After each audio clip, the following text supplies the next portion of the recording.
Hey guys, I wanted to put this up front for this video because I finally have merch for the channel. A couple of t-shirts that you guys can order from my Teespring, link in the description, one with the channel logo and another with the Justice for Temporary tagline on it. Or if you'd like to just support me through Patreon, you're more than welcome to do that. Again, link in the description or at the end of the video. This is definitely the biggest project for my channel to date. So I'll stop talking now and let you get onto the video. I hope you guys enjoy.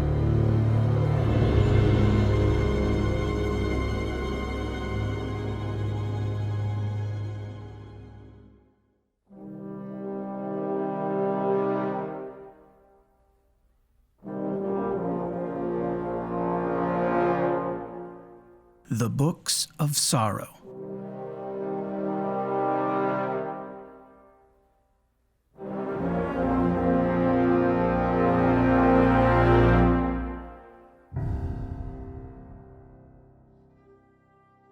Verse 1-0. Fundament.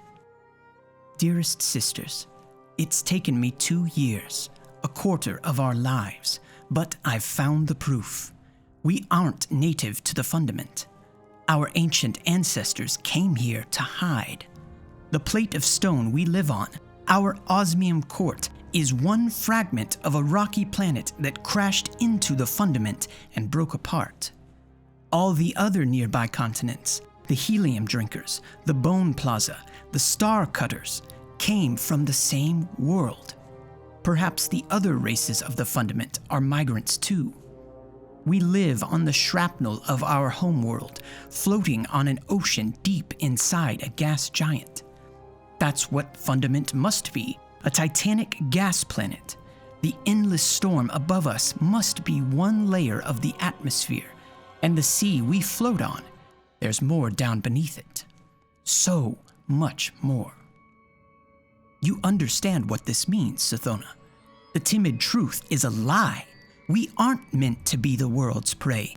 We weren't born to live and die in the dark. We have a better destiny. Tell our father, Sister Sathona. This is the proof of his life's work. With love, for your 2nd birthday, your first surviving sister, Arash.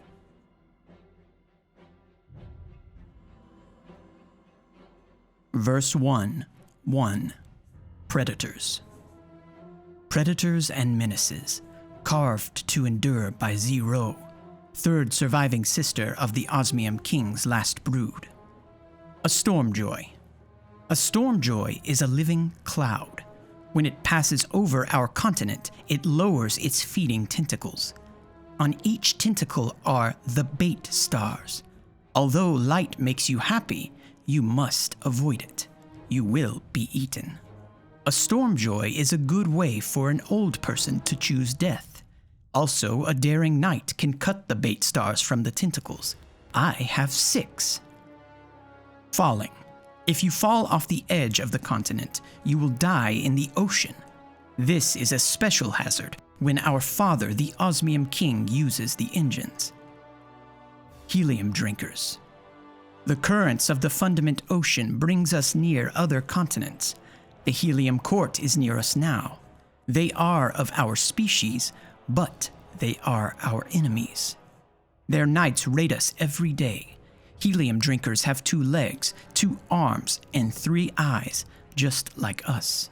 But they are bright, evil. I want to be a knight and fight them. The Helium drinker ambassador ate 10 of my sisters as tribute. This is normal. However, I resent it. Mothers. Mothers can fly. They live much longer than 10 years. Mothers are extremely smart, and they guard their spawn. If you try to tamper with the eggs, they will eat you. Sathona wants to eat the jelly and become a mother when she turns 4. Storms. The rain is often poisonous. Sometimes it dissolves flesh. When lightning misses the lightning farm, it can vaporize a person.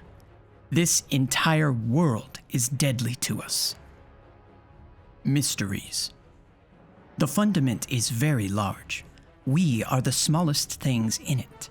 If you don't understand something, It will probably kill you.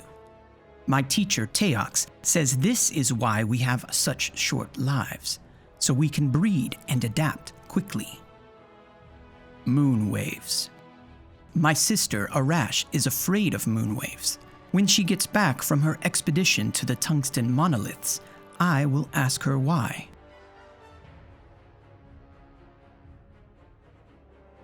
Verse 1-2, the Hateful verse. For the consideration of the Helium Court, written in desperation, this sealed secret. I am Teox, sterile mother, teacher to the children of the Osmium throne. As a mother, I live long. As a neuter, I can rise above the small battles of court politics. I alone see the patterns of survival. Alone, I designed the great engines that move the Osmium court. Now, alone I must act to save my kingdom. Senility has claimed my lord, the Osmium king. He is tin and mad. The study of ancient text consumes him. Today he raves about moons above the storm. Tomorrow he will wander the halls, speaking to his familiar, a dead white worm from the deep sea. He keeps it in glass and tends to it, and neglects the duties of a king. The Osmium king has 3 surviving heirs, each 2 years old. Jiro, the youngest and bravest, who wants to be a knight. Sathona, most clever, who wants to be a mother.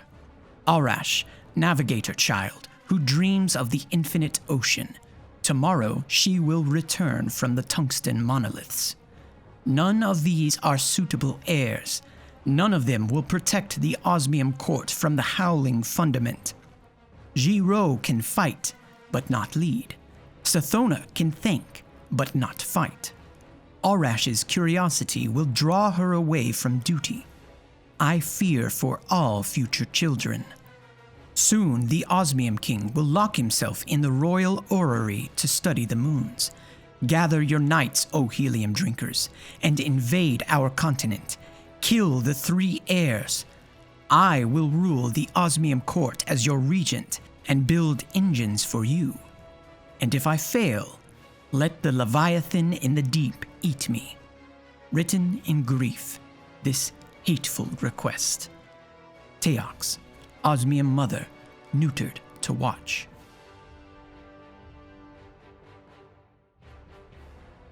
Verse 1-3, the Oath. Sisters, this is how an oath is done. Put your left hand on the mast, close to mine. Take the knife in your right hand. Push it through your left hand, straight between the bones. Now, carve a bloodline down the mast. Speak your oath. I am Jiro, youngest daughter of the dead king. I will take back my Osmium court and kill the traitor Teox. On my left eye I swear vengeance. In blood the oath is made. I am Sathona, middle daughter of the dead king.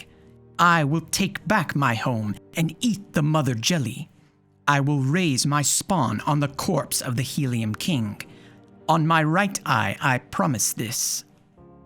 In blood the oath is made. Now, I will help you make your oath, sister. I will help it too. I am Arash, first daughter of the dead king.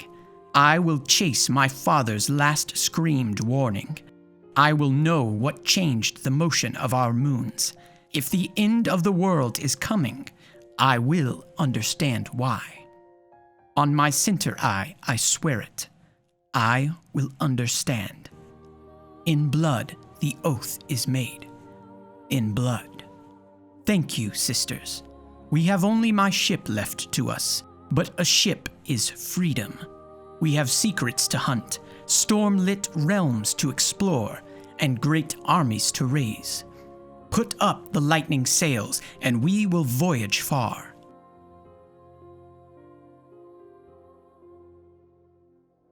Verse 1-4, Syzygy.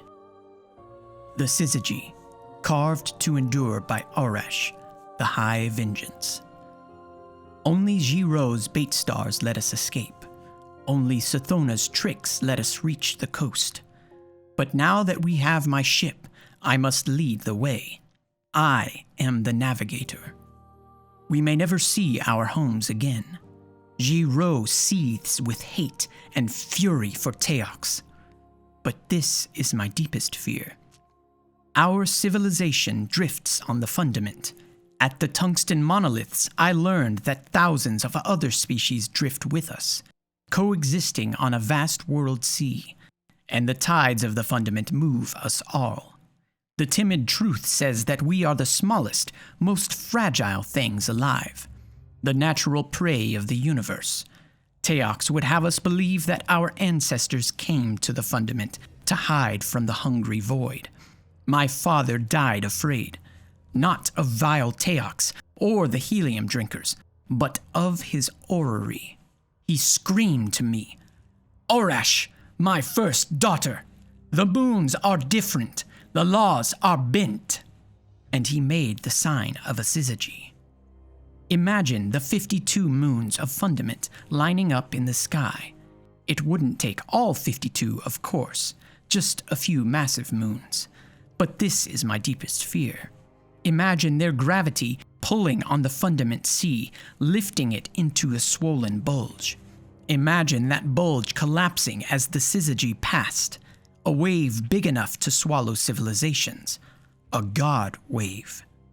I have to find a way to stop it, before the god wave annihilates my species. If I could only get back to my father's orrery, I could learn exactly when. We are weeks of travel and many continents away from home. When I'm paralyzed by fear, Giro sits in the cabin with me and comforts me with soft, brave words. But more and more, we have come to rely on Sathona's wit. She will go off to be alone. She insists she must be alone. And return with some other mad idea. Steer into the storm. Throw down a net. Eat that strange beast. Explore that menacing wreck.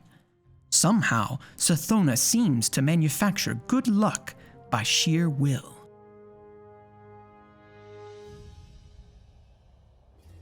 Verse 1, 5. Needle and Worm. My secrets, carved in my code by Sathona, the right eye vengeance. 1. This year of wild voyaging, these lightning nights and golden days, these forays into ancient wrecks and wind-blown flights from monsters, these are the happiest times of my life.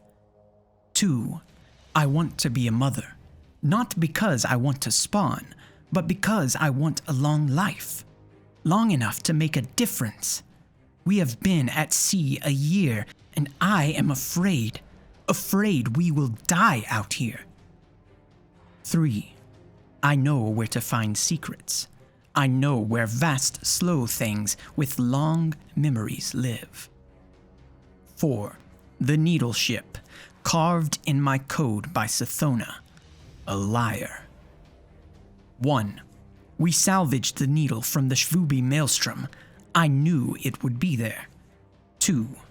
The needle is a gray ship, as long and slender as hope, as unbreakable as time, and old, older than death. It tumbled through the maelstrom before our ancestors crashed into the Fundament. This is not a sea ship like Arash's. It is an artifact of high technology. 3. I know its purpose. I know what happened to the crew. 4. Giro wants to sell the ship at Kaharn Atoll, where species gather. At auction, it would earn us enough wealth to hire mercenaries. We could retake the osmium court and send the baby-eating helium drinkers screaming into the ocean. 5. But I told Giro the ship was worthless. 6. Arash wants to open the ship and see if we can take command of it. I know this is the right thing to do.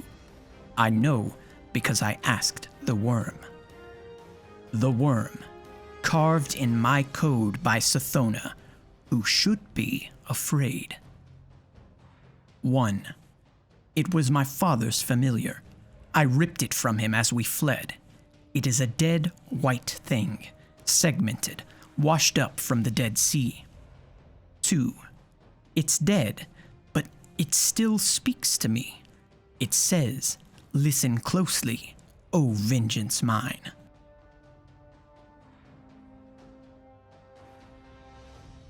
Verse 1-6, Sisters. A register of tokens and gestures exchanged before the end of sisterhood. Jiro, my brave sister, you have worked too hard to move the carcasses out of the birthing room. Come, steer the ship for a while. Take joy in what our needle can do. Jiro tried to protest, but secretly she was so glad for Arash's care. She flew the needle ship in cutting circles down beneath the sea, and their wake rose up to the surface like a traitor's dying breath. Arash, lonely navigator, we have traveled so long with only each other. I know you love to hear and speak new tongues. Come, sit in the flesh garden room. I will read you these stories I bought at Kahan. Arash sat among the mummified flesh fans with 2 of her eyes closed and listened in silence to Sathona's stories. Hungry to understand, voracious to know as much as she could before her 10-year life died. Later, Jiro said, "Sathona, cutting mind of ours, you grow lonely in your thought. Play swords and lanterns with me." But Sathona was heavy with sorrow and couldn't pretend any joy as she chased Jiro through the needle's glistening halls. "Sathona, pensive one, what is it? What troubles you?" Her sisters listened as Sathona said, "Oath-bearing siblings, we are 5 years old. For 2 years we've worked to repair this ancient ship and understand its systems. I am almost too old for the mother jelly, and the knights who killed our father are surely dying of age. We 3 will die here in exile. Teox will outlive us, and Arash, brilliant-eyed Arash, you will die of old age long before you have proof of your god wave or any way to stop it." Arash and Jiro looked at each other. "I wish you weren't so honest," Jiro said, and Arash thought that Sathona had never been wrong. In her soul, Arash knew that the only way to keep their oath was to find a great, powerful secret, a secret that could change everything. This was Arash's soul, her fire and her shadow, her desire to cut through the flank of the world and find its beating heart. "We have to dive," Arash said. "That's what this ship is built to do. Dive into the Fundament, the world below us, towards the core." "That's where the ancient crew died so obscenely," Jiro protested. "That's where the atrocity in the birthing room was born." "We have to dive," Sathona said, following the whispers of her familiar. "In the world beneath us, in the metallic depths, I hope we may find what we need most. More time, more life."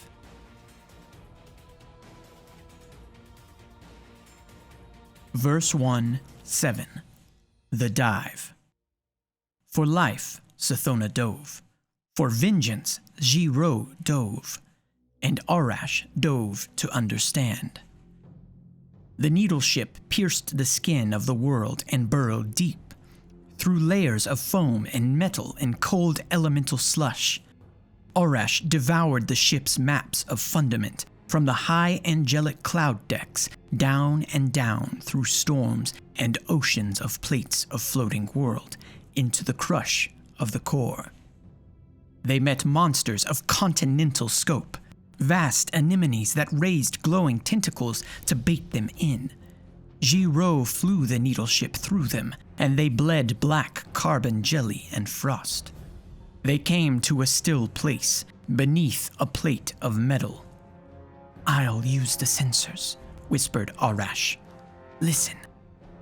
In the wet gold dark of the helm, they listened to the ship, and the ship listened to the crushing motions of Fundament. They heard the collision of continents. They heard the patter and crush of helium neon rain. They heard the struggles of monsters, and they heard the distant groan of the ocean rising, tugged by distant moons. "The Syzygy is real," Sathona hissed. "It's already begun." Behind them, Giro thought of the birthing room, where ancient explorers had labored over surgeries and administrations, peeling back the chrysalis of the cowl which they had made from the deep, whose birth none of them would survive. "There's something down here," she whispered. "Something secret."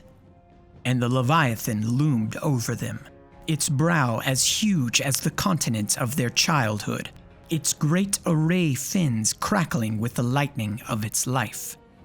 Booming into the hull of the needle ship in a microwave voice, "You must turn back. Save yourselves from the deep. Save the world from yourselves. You must turn back."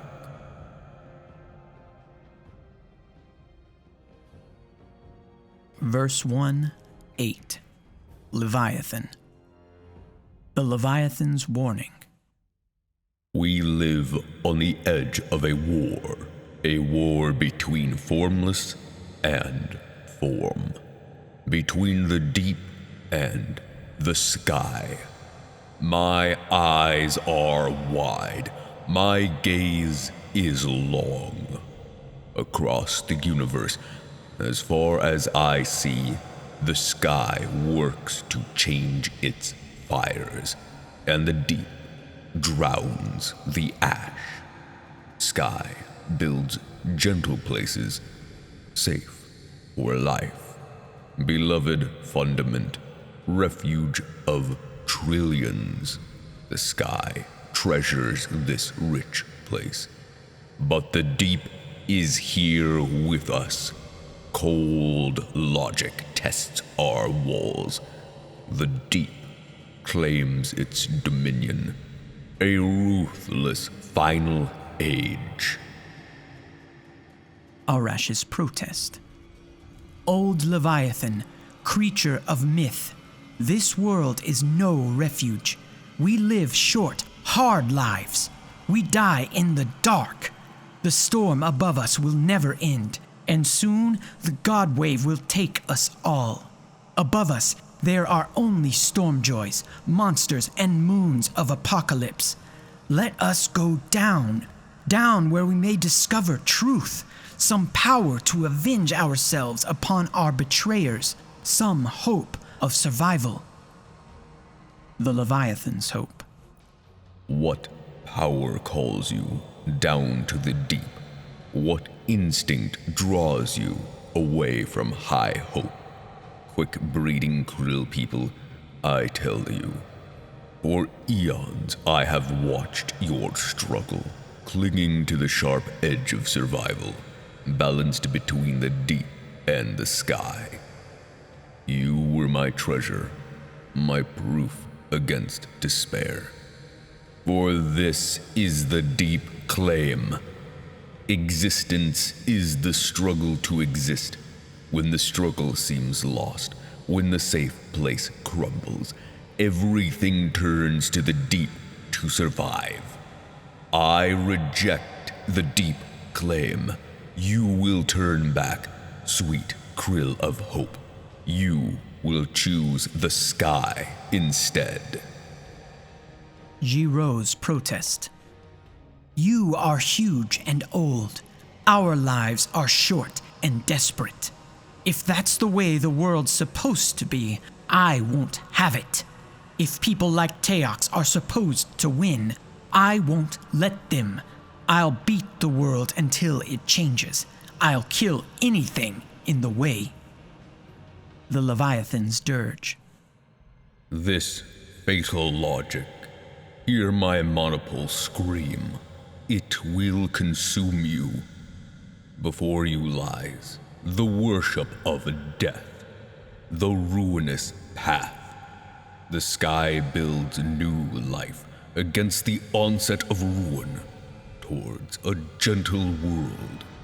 The deep embraces death, saying, "This is inevitable and right. I exist as hungry ruin. Turn back from the world-killing way, or you will live as death and devastation. The sky is the harder way, but it is kinder. My charge is balanced, my voice exhausted." Sathona's protest. Sisters, I have my father's familiar. Look, it answers me in plain words. It helped me find this ship. It gives me strength when hope is lost. Who will you trust? The voice that wants us to live and suffer as we have lived and suffered? The Leviathan that offers no hope against Teox or the world wave? Or the plain, honest worm? Let us see where its whisper leads us, Arash. Let us go deeper, Giro. Let us dive, O sisters mine.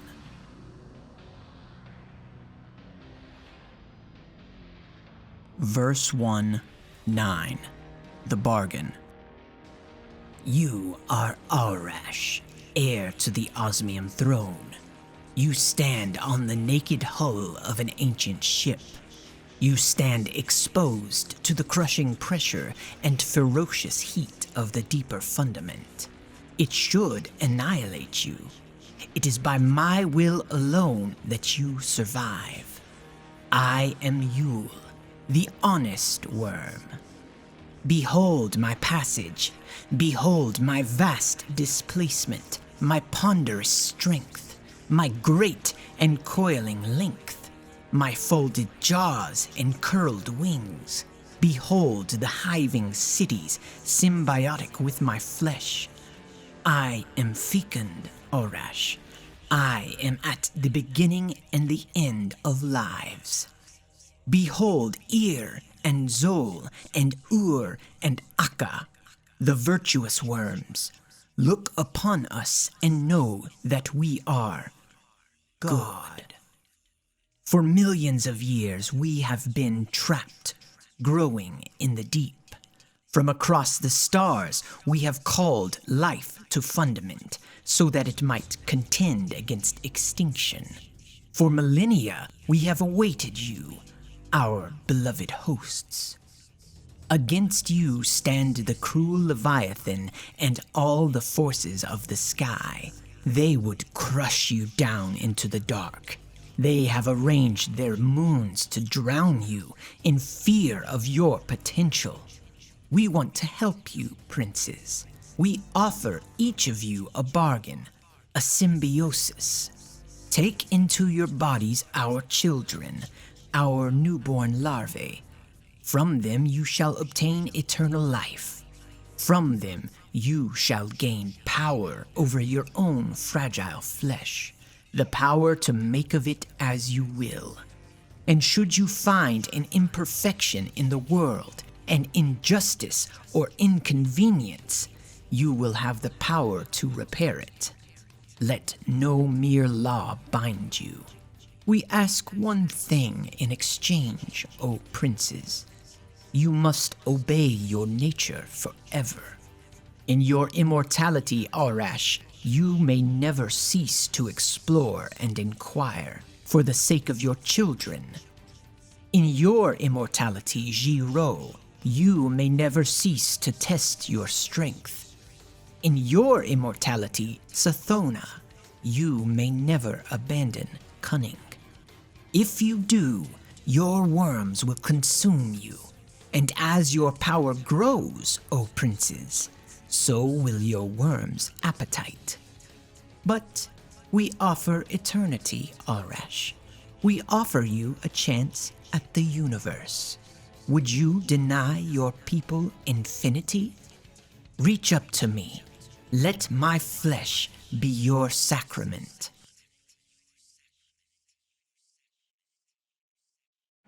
Verse 2-0. Immortals. We are the worm, your god, the flesh of hope. Our compact is done.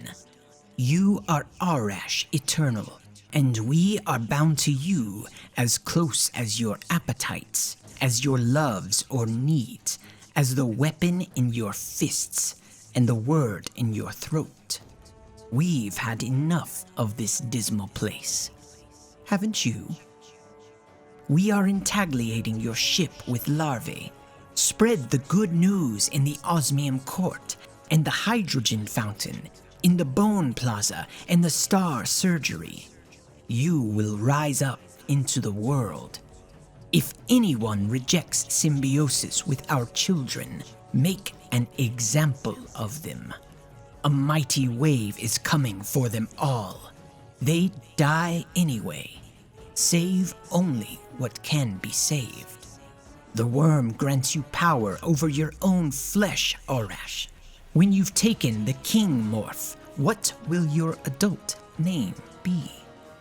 Aurix. It means long thought. We approve.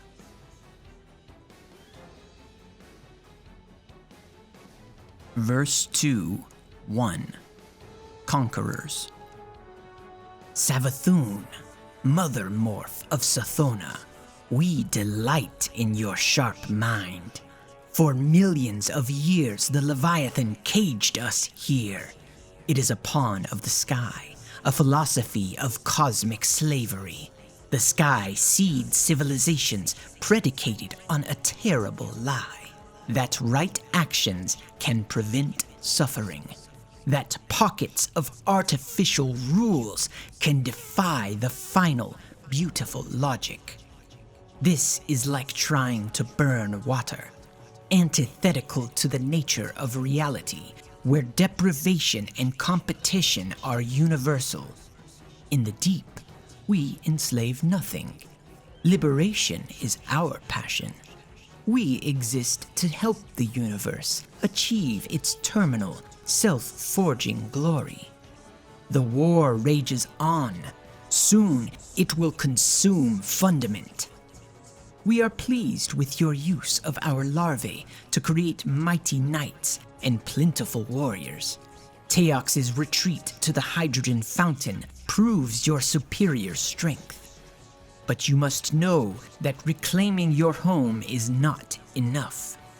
There are 511 species living on Fundament. One of them must have the technology you need to leave this world.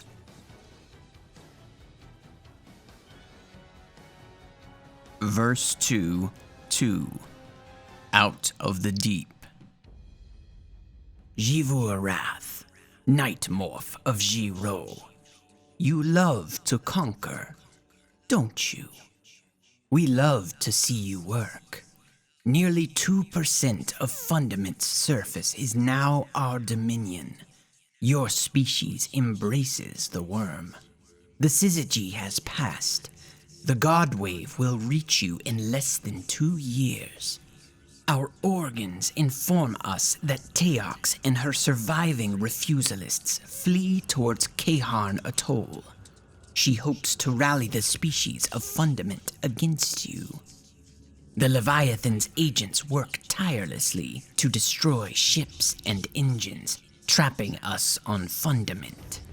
If we cannot make ships, we will become them. Overwhelm the Kaharn Bastion. Slaughter everyone there.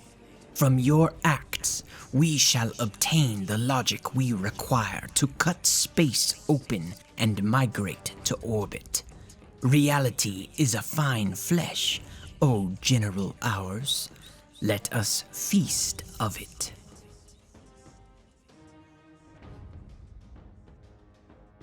Verse 2-3. Into the sky. You've done well, Oryx. Can you feel the growth of your worm? Can you feel your will beginning to warp mere law? At times, we detect sadness in you, Understand, long thinker, that you enact a sacred and majestic task. Existence is the struggle to exist. Only by playing that game to its final, unconditional victory can we complete the universe. Your war is divine work. We are free from Fundament's core, and Savathun's cutters are ready to fly. With Xivu Arath victorious, we have opened a wound at Kaharn, a wound leading to geostationary orbit. Behold, we are faithful to our covenant. We have no future on Fundament, but her moons will make fine habitats. Let us rise.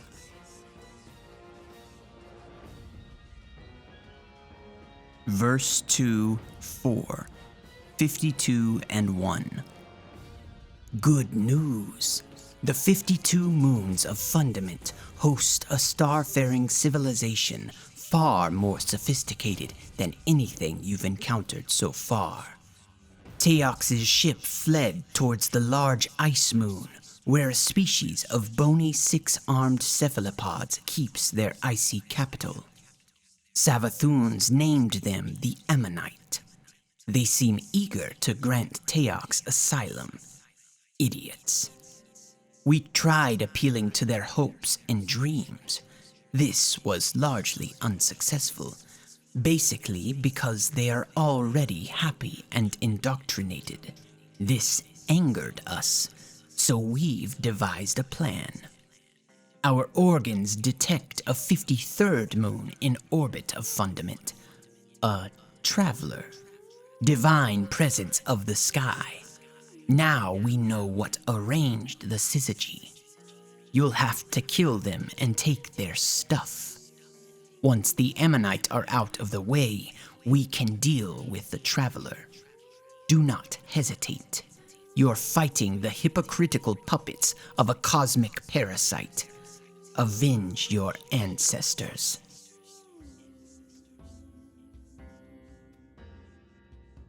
Verse 2-5. Born as prey. This is unacceptable. Are you so weak, born as prey and doomed to die by predator? Oryx's failure of resolve led us to catastrophe. The Ammonite fleets under Chroma Admiral Rafrit have pressed us back to the 6th moon. Once more, we find ourselves burrowing into a world's core to survive. Savathun, you must draw Oryx out of his catatonia. Make him understand the ideals of peace and stability he clings to are cancers. Brutal, unjust obstacles between us and a fair cosmos. These are the bait stars the sky uses to blind its slaves. War is the natural rectification of inequality, the nature's way of pursuing equilibrium. Xivu Arath, you cannot defeat the Ammonites and Teox in line combat. We propose new tactics. Breed your armies back to strength, and find a way to disperse the broods across these many moons. If we cannot defeat their strengths, we will infect their weaknesses.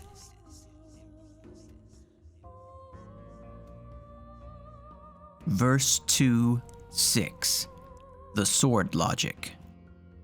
At last! We knew curiosity would draw you back, Oryx.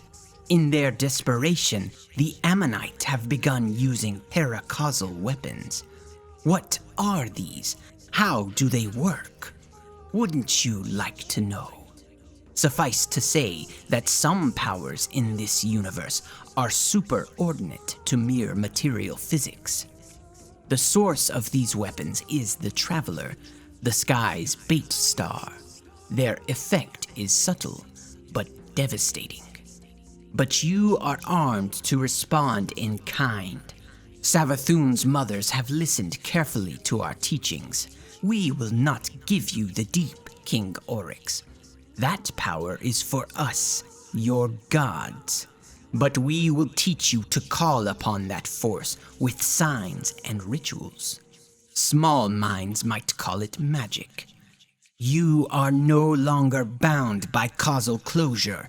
Your will defeats law. Kill 100 of your children with a long blade, Oryx, and observe the change in the blade. Observe how the universe shrinks from you in terror. Your existence begins to define itself.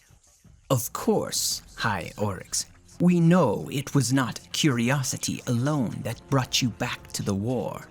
You felt your own death growing inside you. You must obey your nature. Your worm must feed. Verse 2:7. The weakness verse. You are dead, young Oryx, betrayed and murdered by your own sister for the crime of mercy. Remember what you said to the Ammonite Satellite Congress. We will parley on neutral ground. Savathun's witches have rendered it utterly neutral. No living thing will ever claim it again. The space around the dry moon stinks of rot. This is good. This is right. You will learn from this. Don't you understand, Great King? Don't you want to build something real?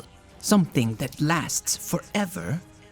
Our universe gutters down towards cold entropy. Life is an engine that burns up energy and produces decay. Life builds selfish, stupid rules. Morality is one of them, and the sanctity of life is another. These rules are impediments to the great work, the work of building a perfect, undying creation, a civilization everlasting, something that cannot end. If a civilization cannot defend itself, it must be annihilated. If a king cannot hold his power, he must be betrayed. The worth of a thing can be determined only by one beautiful arbiter, that thing's ability to exist, to go on existing, to remake existence to suit its survival. All that would oppose this arbiter is unholy and false. All the misery and terror of your ancestors springs from the lies of the sky who deny this truth. Your ancestors endured the most hostile conditions, and now you must go on creating those conditions. Even unto your sisters, even unto your offspring. Savathun's betrayal is the greatest gift she could offer you. Your body is gone, but you have endured, safe in the cyst universe created by your own might, your throne world. From this day forward, Oryx, you and your sisters will each survive death, so long as you aren't killed in your own throne. Even as your sisters press the attack against the Ammonites, the God Wave devastates Fundament. Trillions will die, but the survivors will never forget. And their descendants will always be ready for another Syzygy. When you return to the material universe, use this lesson to complete your work. Teox wasn't on the dry moon. She must be laughing at you.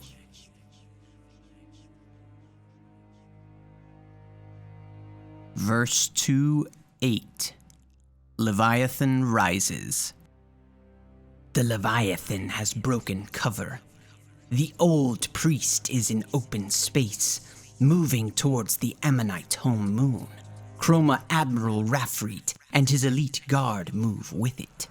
Rafrit is the hero of his generation, an Ammonite of peerless battlecraft. He's danced circles around Jivu Arath, but now he has to protect his holy Leviathan. we'll give the old lunk a word. Ruin, grief and ruin, the Krill lost, the Ammonite ravaged, our traveler's work undone. Sisters of Orosh, open your eyes. Who made you monsters? Who summoned the wave? Make peace.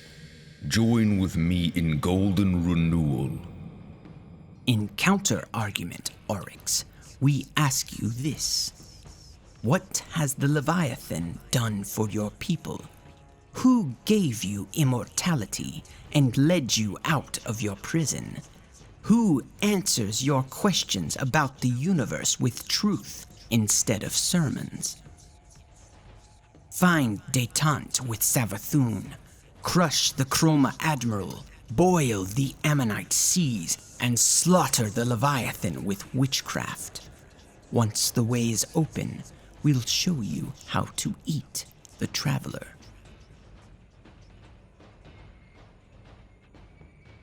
Verse 2:9, Crusaders. It's done. Ear and Yule feed on Leviathan's carcass. Xivu Arath has made a temple of Chroma Admiral's impaled corpse. Below us, Savathûn's poisons stain the Ammonite home sea black. Their screams flavor the void. The traveler has fled. Do you understand, Oryx? Do you thrill at the secret, Savathûn? Do you relish the edge of this truth, Xivu Arath? Do you see the beautiful shape? The Ammonite occupied a piece of reality. They rented their existence on fraudulent terms, making themselves happy and fat, fencing themselves in soft lies and sweet apocrypha, saying, "We are peaceful and good. We harm nothing." Their golden age was a cancer. They did nothing to advance the cause of life.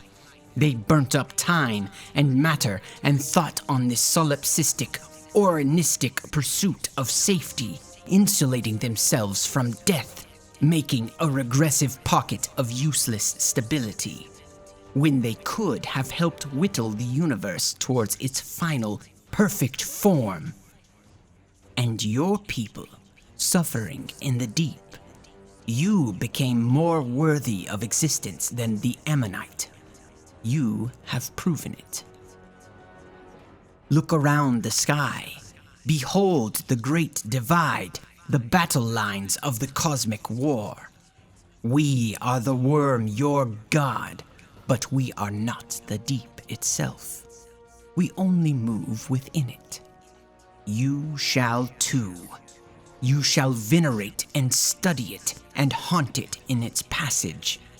Will you lift your thoughts to the millennia, Oryx? Will you bend your will to the liberation of the universe and join us in war against the sky? We need champions, crusaders. Help us save the universe. Help us exterminate that which would destroy all hope.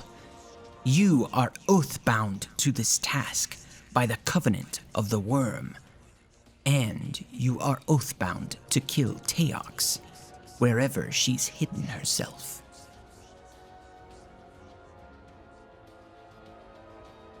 Verse 3:0, Hive. Let us speak of the terrible beauty of becoming ourselves. In the beginning, we rode hollow moons from star to star. Oryx said, "Become as numerous and fertile as the seeds in rich flesh." And thus we did become numerous. Xivu Arath said, "Become as hungry and defiant as tumors in rich flesh." And thus we became cancerous. Savathûn said, "Drink of the poisons of the worm, so that you might feed on death." And we did feed. This was preparation for our crusade. We were thus becoming. A mother wizard gets fertility from a mate, or from herself. From the wizard, the spawn, From the spawn, our thrall. From the survivors, our acolytes who contend. If they contend well, their worm is fed, and from the well-fed worm come knights and wizards and princes. This is us, and our purpose is liberation. Our great task is the worship and admiration of freedom. Our great hunger is to pursue and eat that which is not free, and to liberate it with devouring. Aiat, this is us, we, the Hive.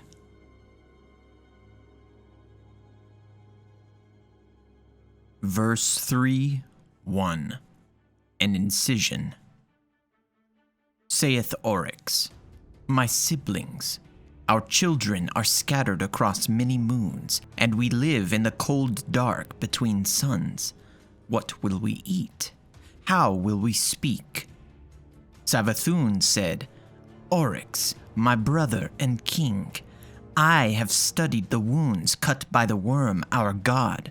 Also, I have studied the manner of your death and return.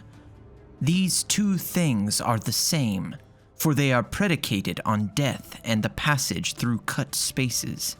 Let us practice the sword logic until we are sharp. We may then cut our own wounds and step through. But Jivu-Arath said, Sister, I am already sharp. Look, my sword cuts into another space. And she cut her way between moons through green fire and joyous screams. 3 kingdoms grew swollen in the sword space. They were the gaze and the glory of Oryx, the cunning and knowledge of Savathun, the triumph and brawn of Jivu-Arath. These kingdoms were created from the minds and worms of our lords. They were coterminous with all spaces consecrated by our Hive. Through these spaces passed speech and food, and all the moons were bound close. Saith Oryx, this is where I went when I died. Let us establish our thrones here, for I am Oryx, the first navigator, and I shall chart death, and my throne shall be carved of osmium. Verse 3:2. The High War. Now in this time of diaspora, there was a war between Oryx and Savathun and Jivu-Arath. Brother Oryx, said Savathun, do not forgive my betrayal. Instead, take vengeance upon me for what I did at the dry moon. And Oryx made war on her, in worship of the deep. Between them stood Jivu-Arath, saying, Stop, or I will kill you. War is mine, and I am strongest. This was how they worshipped.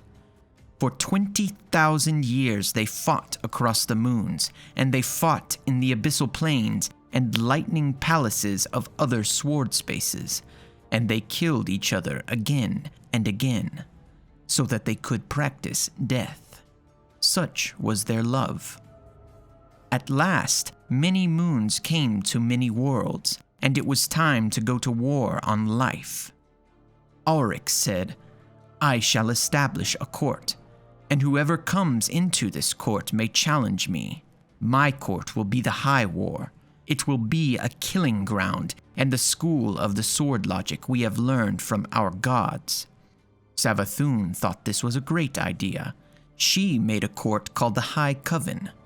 Jivu-Arath said, The world is my court, wherever there is war.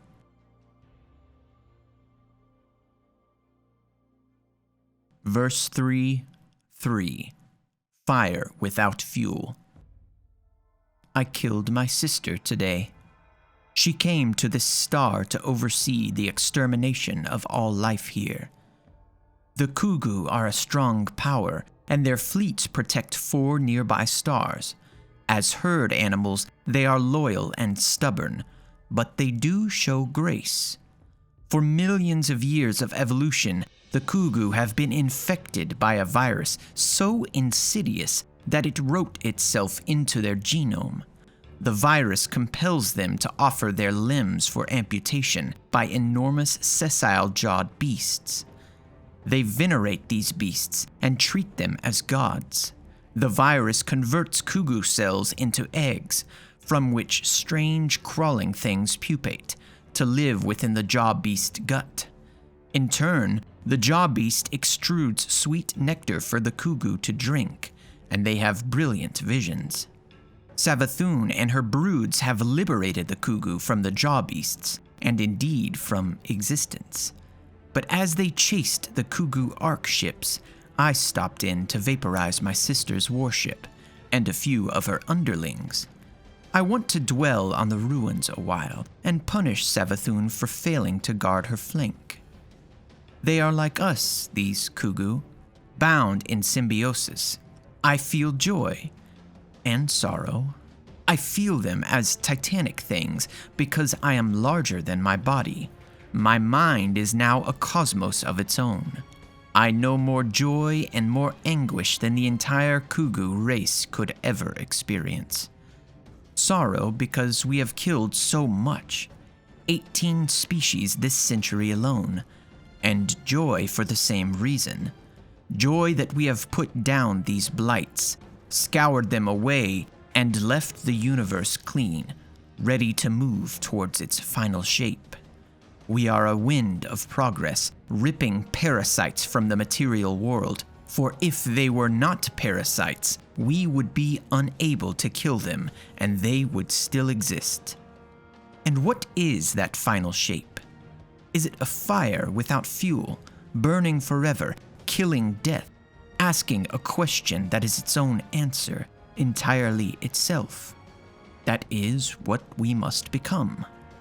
My worm grows fat and hungry. I feed it with whole worlds. My astronomers tell me they can sense the deep itself, and that we are conquering our way towards it. I think joy and sorrow will be the same thing soon, like love and death.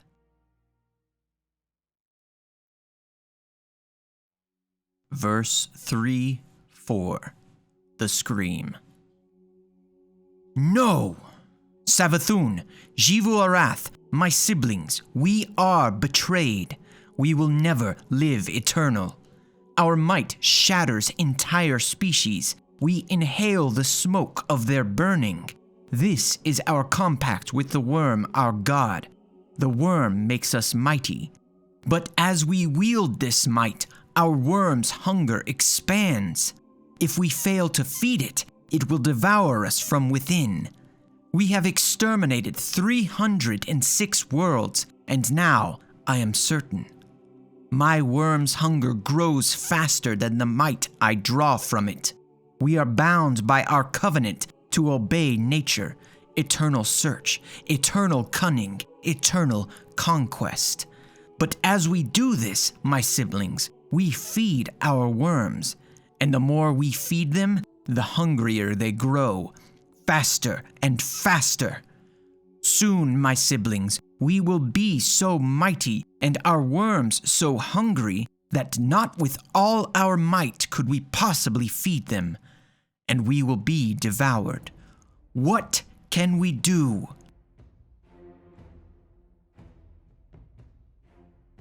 Verse 3-5. Dictata ir Dakaua. Attention.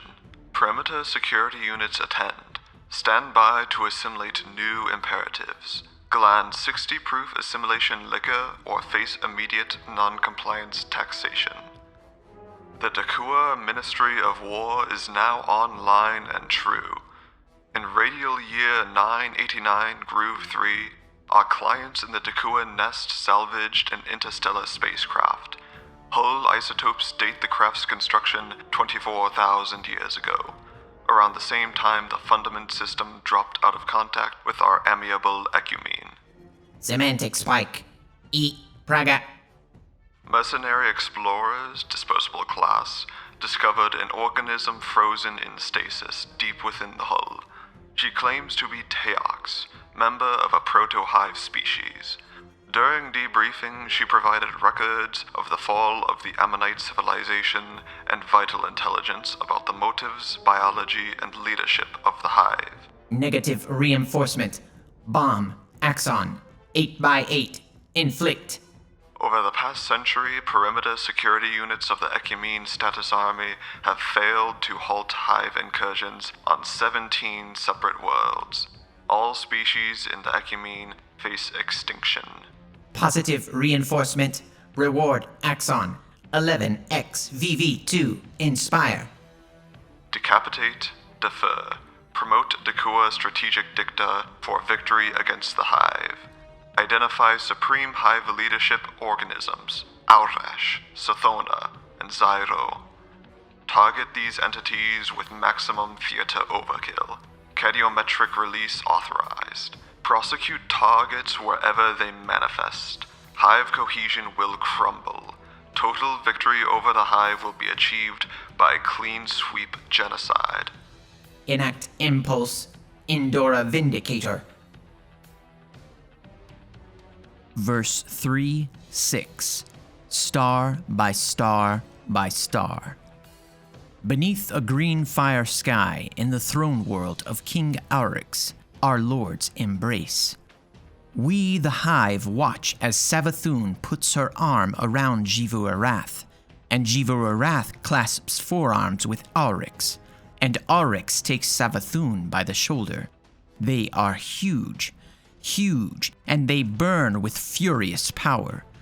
But this embrace is weakness, and we despise it. Never before have we despised our lords. Have they failed us? We, the Hive, have been driven back, world by world. I am at my end, Savathun says. I plot and plan, but I cannot gather enough bloodshed to feed my worm. And the harder I try, the hungrier it becomes. I slaughter and kill, Xivu Arath says, but the harder I fight, the more my worm demands. I too am at my end. The Ecumene war angels have killed me so many times, Aurix says, that I dare not go out into the universe, lest I need my might to protect myself. My worm chews at my soul in hunger. Is this the end of our crusade? Are we, the Hive, unworthy to exist? Xivu Arath puts down her great head. We should retire and gather our strength. Savathun closes her eyes in puzzled defeat. We should beg the worm, our god, to tell us what to do. But King Aurix, who knows best the beauty of the final shape, roars at them. Have you learned nothing? Would you deny our purpose? Whatever we do, we will do by killing, by an act of war and might. That is the final arbiter we serve, that violent arbiter, and if we turn away from it, we deserve to be eaten. No, we must obey our natures. We must be long-sighted and cunning and strong. We must take this gift the worm our god has given us, this challenge, and find a way to keep existing. How will we feed our worms? Xivu Arath says. I know, says cunning Savathun. I know a way, but it won't work unless we are killing the Ecumene by the billions. How can we beat them? If we cannot beat their strengths, says Xivu Arath, we must infect their weaknesses. But they are lords of matter and physical law. I know a way, King Aurix says, but it will require great power, more power than any one of us can claim. Then kill me, said Xivu Arath, and use that killing logic, the power you prove by killing something as mighty as me. So King Aurix took up his blade and beheaded Xivu Arath. And strangle me, says Savathun, holding a blade behind her back. Use that killing logic, the cunning you prove by killing something as smart as me. But King Aurix turned with the speed and might of Xivu Arath and beheaded Savathun before she could move. King Oryx was the first navigator with the map of death. These were true deaths, for they happened in the Sword World. Then he went to the worm named Akka. Verse 3:7. Eat the sky. Emergency imperative. All militarized units attend. Gland 120 proof flight or flight encoding or face certain catastrophic defeat. The Ecumene Crisis Council is now online and true. Attention. As of Radial 990 Groove 0, the Hive have launched a staggering counterattack across the Spinward frontier. Perimeter, militia, and shock fleets report total casualties. We anticipate total Ecumene disintegration and extinction within 220 years. Vigilant Spike, L, attend.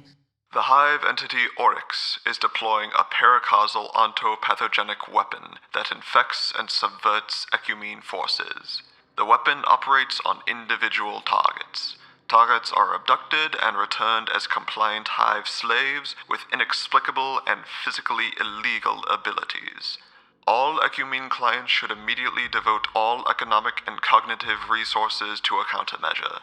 Fight hard. We stop the Hive here, or see our galaxy devoured. Enact Impulse 10 by 10. Abiyard, Berserker. Verse 3:8. King of Shapes. This is the coronation of Oryx, the taken king. It happened thus. In the cold abyss of the Sword World, King Arash walked under a cloak of green fire. He walked through the sky, and the sky shuddered and froze beneath his feet.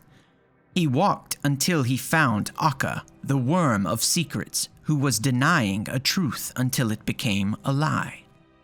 Akka, my god, worm of secrets, I am Oryx, sole king of the Hive. I have come to receive a secret. I want the secret power of the deep, which you hold. I give no secrets, said Akka, whose voice was code. No, said Oryx, you give nothing. Giving is for the sky. You worship the deep, which asks that we take what we need. Akka said nothing, because if it denied this truth, the truth might become false.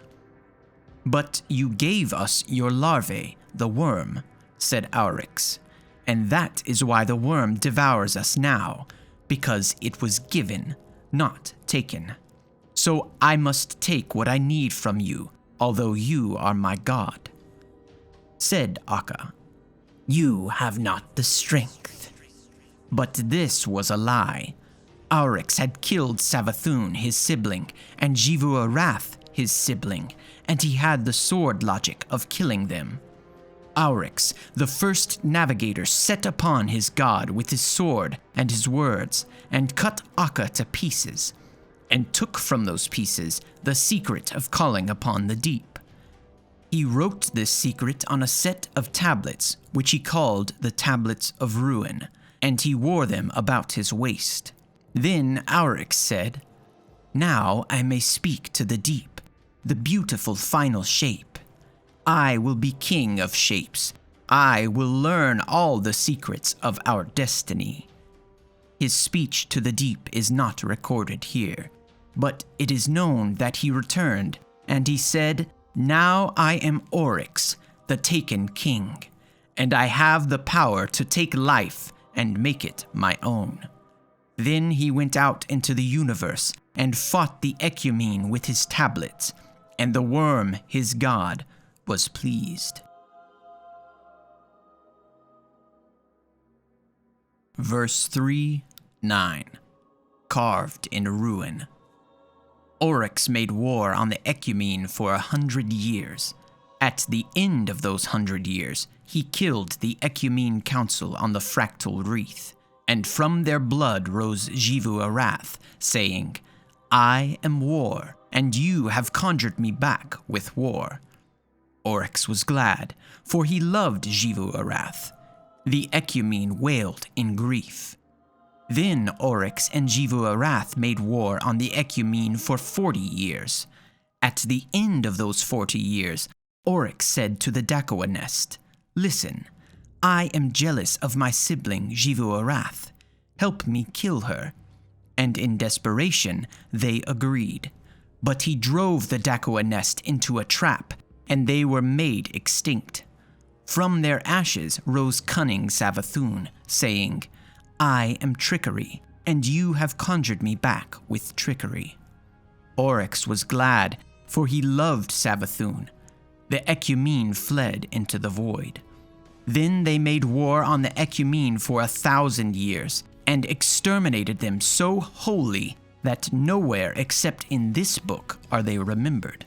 This book and the mind of Teox, who was not found. And Savathun said, "King Oryx, how will we feed our worms? Did you use my plan?" Oryx told the Hive, "I am the taken king, and here is my law. You thrall, each of you will claw and scream and kill what you can. Take enough killing to feed your worm, and a little more to grow. Tithe the rest to your acolyte who commands you. You acolytes, lead your thralls in battle. Take enough killing to feed your worm, and a little more to grow, and take the tithe of the thrall you lead. Then tithe the remainder to the knight or wizard who commands you. Thus you pay tribute. You knights and wizards, lead your followers in battle. Take enough devastation to feed your worm, and a little more to grow, and take the tithe of your followers. Then take another portion, as much as you dare, and use it for your own purposes. But if it is too much, your peers will kill you and take it. Then tithe the remainder to the ascendant you serve. An ascendant will be those among the Hive who gather enough tribute to enter the netherworld. They will pay a tithe to those above them. And thus the tribute will flow up the chain, so that Savathun and Xivu Arath and myself will be fed by a great river of tribute, and we will use that excess to feed our gods and to study the deep.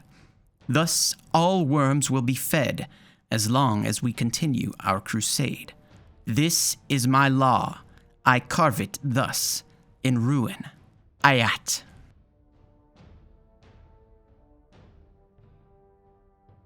Verse 4:0. A golden amputation. Wrath. Behold the wrath of Oryx, coiled for 10,000 years. Behold the golden amputation. The fall of Taishebeth, the end of an age. We beat the world of Taishebeth like skull drums, and we howl in joy for our black war moons as they ram silver orbitals and gleaming star webs where infant Taishebethi sun ravens curl and die unborn. In his throne world, Oryx paces 10 times.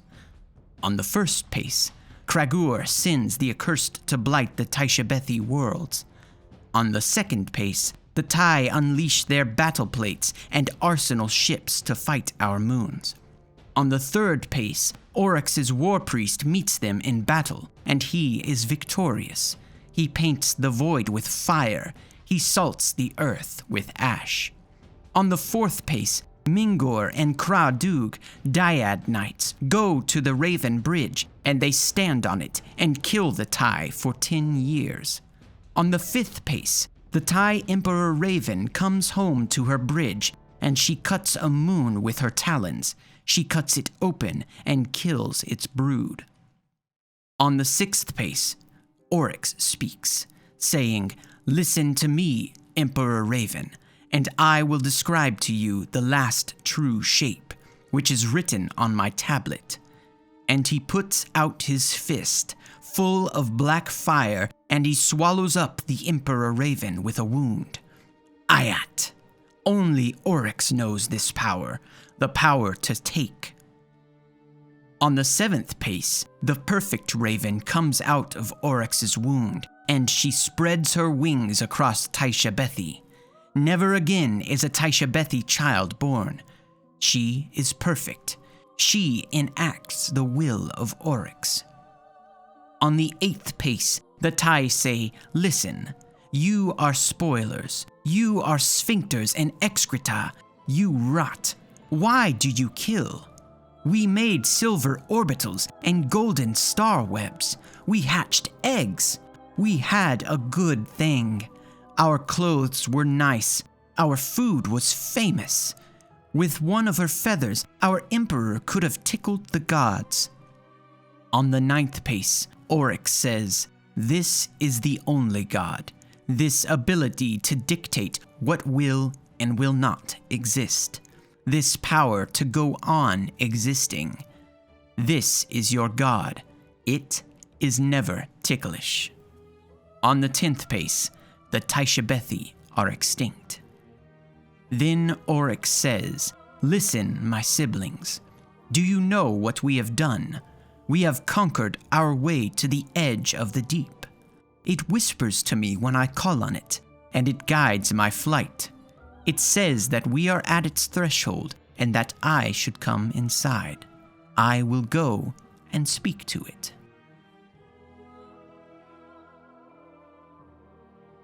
Verse 4:1. Battle made waves.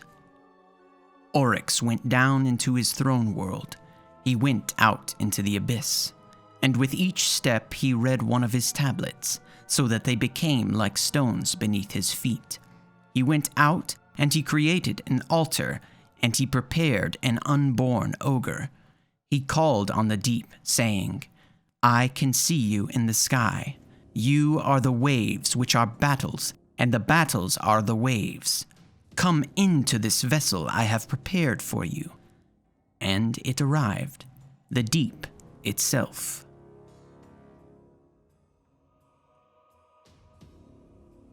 Verse 4:2. Majestic, Majestic. "Oryx, my king, my friend, kick back, relax, shrug off that armor, set down that blade, roll your burdened shoulders and let down your guard. This is a place of life, a place of peace. Out in the world we ask a simple, true question, a question like, can I kill you? Can I rip your world apart? Tell me the truth, for if I don't ask, someone will ask it of me. And they call us evil. Evil! Evil means socially maladaptive. We are adaptiveness itself. Ah, Oryx, how do we explain it to them? The world is not built on the laws they love, not on friendship, but on mutual interest, not on peace, but on victory by any means. The universe is run by extinction, by extermination, by gamma ray bursts burning up 1,000 garden worlds, by howling singularities eating up infant suns. And if life is to live, if anything is to survive through the end of all things, it will not live by the smile, but by the sword. Not in a soft place, but in a hard hell. Not in a rotting bog of artificial paradise, but in the cold, hard, self-verifying truth of that one ultimate arbiter, the only judge, the power that is its own metric and its own source.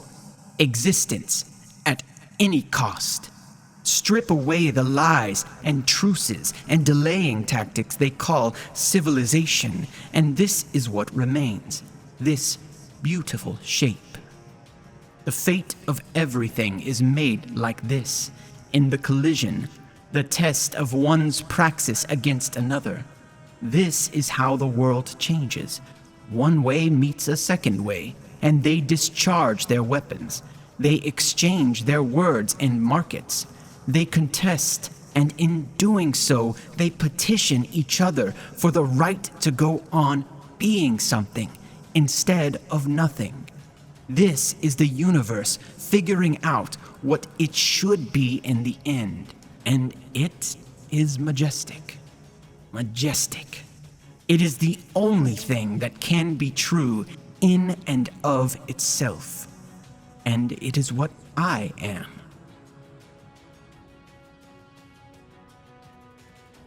Verse 4:3. When do monsters have dreams? I'm walking down the road. I'm going to the orrery to talk to my dad, and I hear this noise. So I look back, and my sisters are behind me, and they're ripping up the road. They've got these huge swords, execution swords, and they're levering the stones out of the road. The stones are covered in writing. They're like tablets, and there's dirt underneath, full of worms. I need to get to the orrery before they catch up to me, so I start running, but right away someone trips me. It's my dad. He's got his foot out, and he grabs me by the horns and just slams me down on my face. I'm in so much pain, I nearly throw up a worm. "Why weren't you ready for this?" Dad says. He's wearing glare goggles, those shiny goggles that he'd use to save his vision during the lightning storms or sea fire. All three of his eyes reflect me. "Didn't you know they'd be jealous because they couldn't come to the orrery and talk to me? Didn't you know they'd move against you?" I start wailing like I'm 2 days old again, and I say, "Dad, I thought you were my friend. I'm supposed to be safe here." But he just puts out his fist, and I realize he's laughing at me for believing him. Why did I think I'd be safe? In his fist, he's got a black sun, and he holds me by the throat and goes to tip the black sun inside me. I can see my jaws in his goggles, 3 reflection of my jaws with so many teeth. So I start eating my dad. I bite huge pieces out of him, and I claw him up.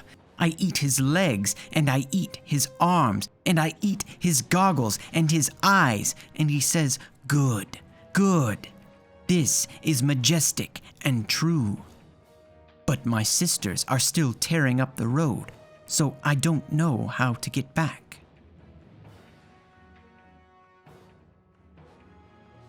Verse 4:4. More beautiful to know. Sometimes I wonder if I'm a nihilist. I don't do much except break things. That's what they say about me. We could have had a great civilization if it weren't for that damn Oryx, that damn Hive. They don't believe in anything but death. The only way to make something good is to make something that can't be broken. And the only way to do that is to try to break everything. I'm glad I learned that the universe runs on death. It's more beautiful to know. But I'm lost somewhere strange. I think that Savathun and Xivu Arath are trying to steal the tablets from me. They must have cut off my tribute while I was away, communing with the deep. I love them so dearly. No one else is clever or strong enough to try to break me. No one else can give me this gift. Once, long ago, I killed Xivu Arath on her war moon, and she blew up the whole moon to kill me with her. She was laughing in joy. I laughed too. A whole moon. A whole moon. It was a waste of a moon, but it taught me how to save myself from exploding worlds, which was necessary to fight the Ecumene. I love mighty Xivu more than a moon loves the tide. I'll kill her for this, over and over, forever and ever. When I get home from my wanderings in the deep, and I take back my throne, I'm going to have children. That's what I need. Sons and daughters to love and kill.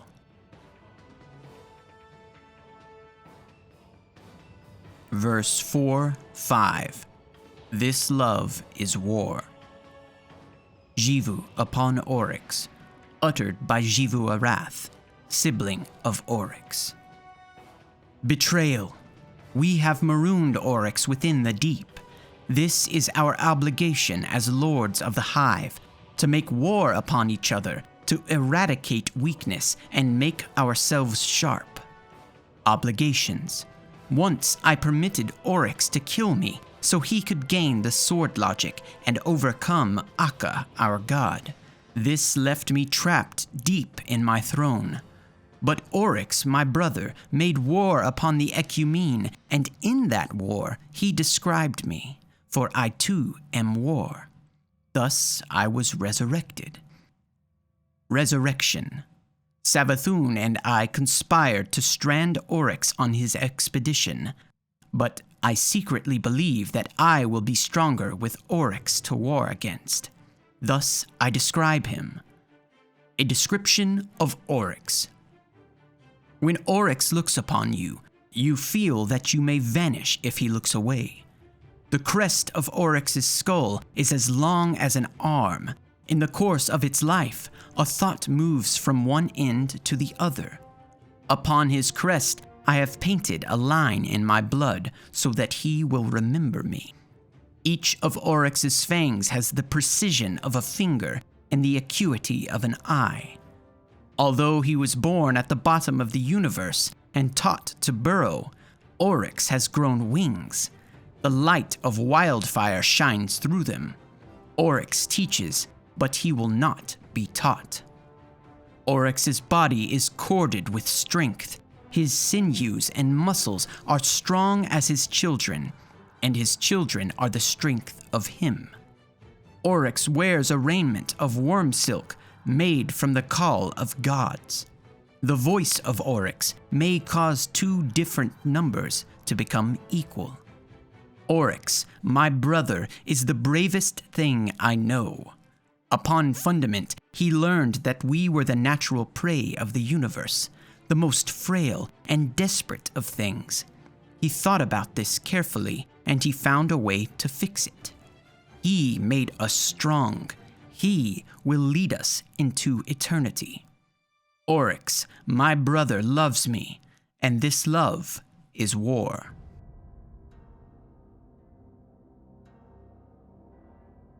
Verse 4-6. Eater of Hope. You are Crota, my son. Welcome. I fought my way out of hell to make you. I fought my traitor siblings, and I fought the swarming corpse of Akka, and I cut my way back into my own court, the High War, which had been usurped. Once I had made war on Savathun and crippled her tribute so that she could never challenge me. And once I had tricked Xivu Arath and poisoned her tribute so that she could never again try to take my tablets. And once I had arranged my own lineages so that I would be the greatest among the Hive and secure on my throne. Then I found a mother to make spawn. One of those spawn was you. Your life will be a battle too. You will have to win your place at the High War. I will give you nothing except this, your first sword, and this name I have prepared for you. We fight a war against false hope, Crota. We chase a god called the Traveler, a huckster god who baits young life into building houses for it. These houses are unsafe, for they cannot stand against my hive. And these houses are a trap, for they lead young life away from the blade and the tooth, which are the tools of survival and the means of ascension. Only when the Traveler is extinguished will the universe be free to arrange itself and assume, by ruthless contest, its final perfect shape, a shape which depends on nothing but itself. Thus I name you Crota, Eater of Hope. There is an oath upon me, Crota, my son, an oath against the wretched Teox. This I do not give to you. It is for me, your father, to bear. Let's go meet your aunts and uncles.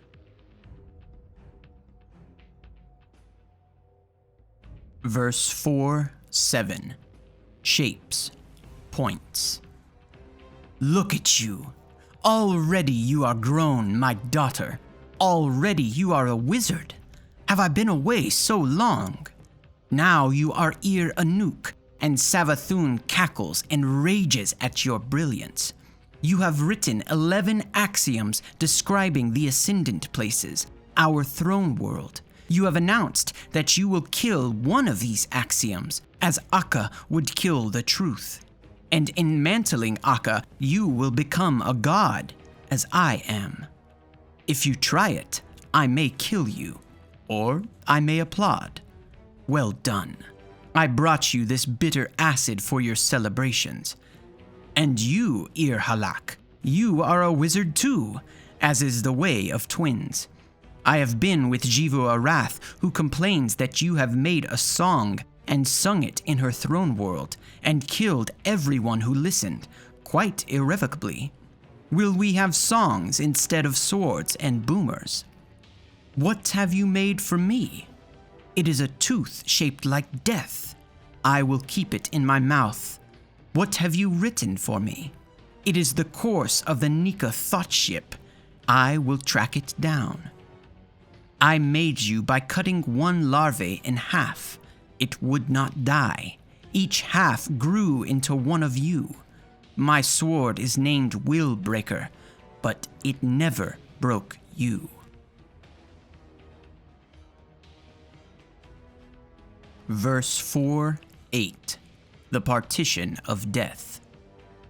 One day, Oryx decided to grow new wings. While he wrestled with his worm, he came upon his twin daughters dying in a wound between places. "What are you doing, my daughters?" he asked. He was afraid that Ir Halak and Ir Anuk were trying to go into the deep, where only the tablets of ruin allowed Oryx to go. "We are dying, father," they said, "as many times as we can manage." "That's adorably precocious," Oryx shook out his new wings. "But why?" "We propose a method by which ascendant souls can be detached and integrated into a tautological and autonomous thanatosphere, which we tentatively term an oversoul. Oversouls can be stored in a throne world as a mechanism of enhanced death resilience. As a side effect, new refinements to our death song may be achieved, moving us closer to a generally effective paracausal death impulse." Oryx brandished his sword. "Speak the royal tongue, or I'll pin you up for ear to eat. If we can separate our deaths from ourselves and hide them, we will be hard to kill." Oryx went to his son, Crota. "Go keep an eye on your sisters," he said. "You can learn cunning from them." But while Oryx traveled to observe the deep destroy an ancient fortress world, Crota conspired with his sisters to learn their secrets. "I too will experiment with a wound," he said. With his sword, Crota cut open a new wound into a new space. In here, he thought he might obtain a secret power.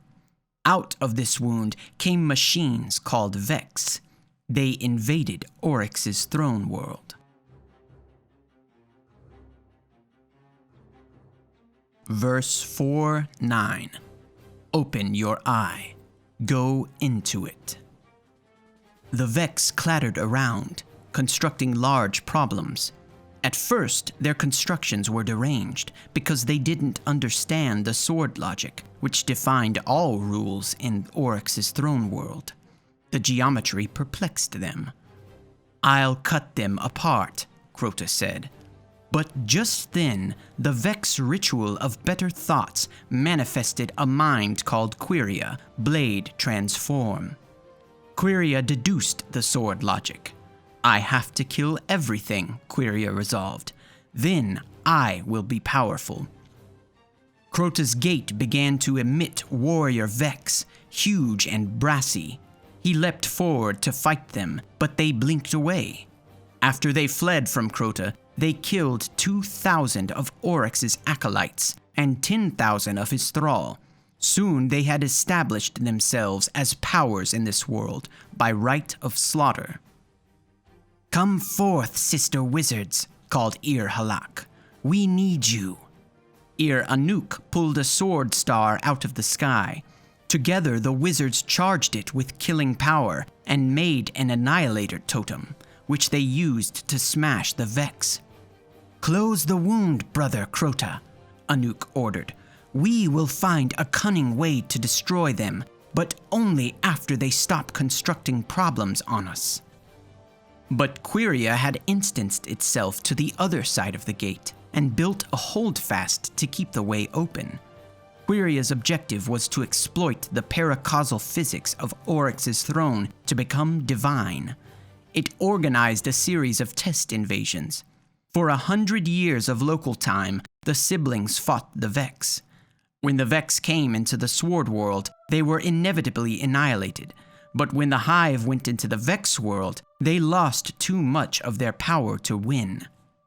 "Father's going to eat our souls," Halak sighed. Quiria captured some worm larvae and began experimenting with them. Soon, Quiria, Blade Transform, manifested religious tactics. By directing worship at the worms, Quiria learned it could alter reality with mild ontopathogenic effects. Being an efficient machine, Quiria manufactured a priesthood and ordered all its subminds to believe in worship. Then it set about abducting and killing dangerous organisms so it could bootstrap itself to Hive godhood. For some Vex reason, Quiria never attempted to introduce worm larvae into its mind fluid. Savathun was laughing because she had tricked Crota into cutting that place. This drew the attention of the worm our god, Oryx, called Ear. Set your house in order.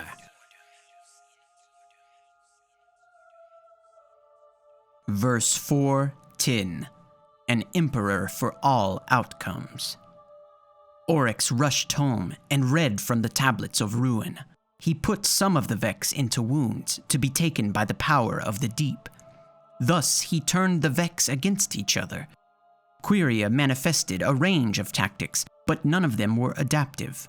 Oryx crushed all the Vex in his throne. Oryx thought that he should study geometry like the Vex. It was a map of perfect shapes. But first, he had to punish imperfection. "My son," he said, "this is your punishment. Come home glorious or die forgotten." He picked up Crota by the legs and threw him into the Vex Gate network. Crota battled through history, becoming a legendary demon. In his early centuries, he often spared a few victims to hear oaths and protests against his father. Later, he came to understand Oryx, and he made temples and monuments wherever he went. Meanwhile, Oryx brooded on the Vex. "I've met a worthy rival," he said. "They want to exist forever, just as I do. But I don't understand them." At this, his worm began to chew on him, for he was bound to understand. He called Savathun to meet in the material world. She told him that the Vex worked tirelessly to understand everything, so that they could build a victory condition for every possible end state of the universe. "Then I must be a better king," Oryx said. "If they want to build an emperor for all outcomes, then I will be the king of only one. I will follow the deep wherever it goes and document its power. Let us create a catalog of the Grave of Worlds, which will be our map to victory." Oryx knew that all life could be described as cellular automata, except for that life which understood the deep or the sky, and thus escaped causality. Out of love for her brother, which was the same as the desire to kill him, Savathun leaked a secret to Xivu Arath. "Listen, Xivu. Oryx's throne world has been compromised. You can cut your way in from here." Xivu Arath used this to plan an ambush. But Oryx was too canny. The taken king said to his court, the High War, "My throne world is vulnerable. I am going to move it." "Where?" asked Kagor, world render. "Into a mighty dreadnaught," said Oryx. I shall keep my glorious mind cosmos inside a titanic warship. Verse 4:11. Dreadnaught. To make his ship, Oryx scrimshawed one piece of Akka, who was dead but far from gone. He stole the hammer of Xivu Arath and the scalpel of Savathun, and he armored his ship in baneful armor. When Oryx had built his dreadnaught, he pushed his throne world inside out so that it bled into the material space of the dreadnaught.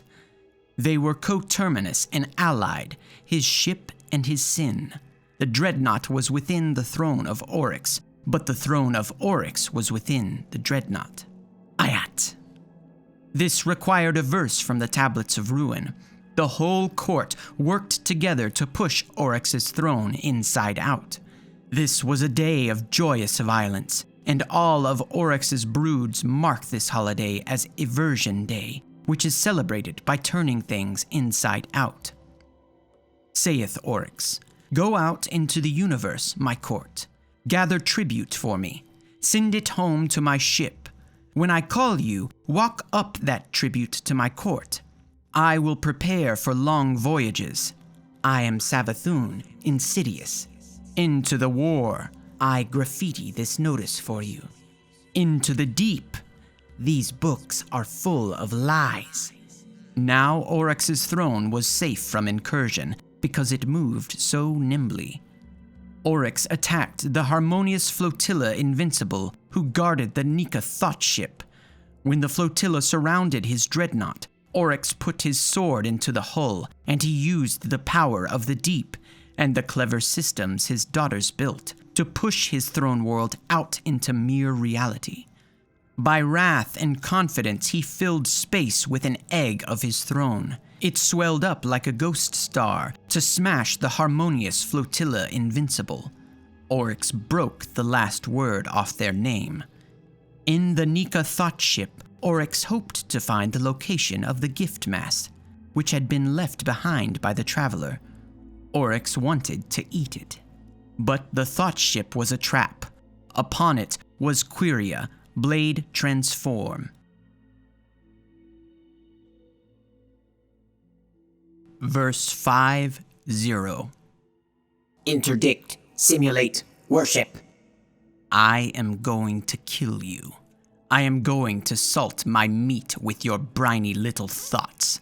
I am going to cook flesh on your broken, molten hull. Insinuate, subvert, replicate. This ship is my throne. You want to take it from me? You want to fill it up with your own spawn and use it for your abstract purposes. But I defy you. Observe, imitate, usurp. You will never be what I am. Simulate me, wretch. Calculate the permutations of my divinity. Compute the death in the shape of my throne. Render my shadow on the stone of 10,000 graveyard worlds. It will never be enough.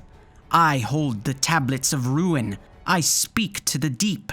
Not with a galaxy of thinking matter could you encompass me. Behold! Unknown, enigma, shortfall. Abort. Halt. Abort. Verse 5:1. End of failed timeline. By now, Quiria knows it can't win. There's something pathological about the world inside Oryx's ship. It resists analysis with hot, dead spite. And Oryx himself, he is irreducible. He refuses to obey Quiria's simulations. He crashes around, sowing chaos. He grabs subminds and compromises them with some kind of ontological weapon, paracausal systems. Very problematic. Quiria's trying the religious tactics it evolved in the Hive manifold, but even on those terms, Oryx is strong, so strong. Quiria won't be able to protect its gates much longer. The closest Quiria's got to a simulation of Oryx is a best guess bootstrap. It's wrong, Quiria's sure of that. It's Oryx minus the symbiote organism, minus the wings and the morphs, minus the weapon, minus the power. No good for anything. Quiria manifests that simulation anyway, just to see what happens. The Taken King marches on Quiria's Hydra hull, armed with blade and magic, cloaked in ancient cloth, and the universe wails in horror around him. Quiria's physics models and toy worlds choke and crash. Quiria observes, alert and attentive, as a single cork splits on the tip of Oryx's sword. From within the Hydra hull, Quiria's tiny not Oryx speaks. "What are you?" it says. It's manifesting terror and awe. Oryx's eyes blaze with a curiosity that is entirely isomorphic with hate, with voracious hunger. "Arash," he says in his Hive language, "you've made me as I was. You've made a tiny Arash." Ha! Quiria updates the simulation's name. Arash is curious. "You're me?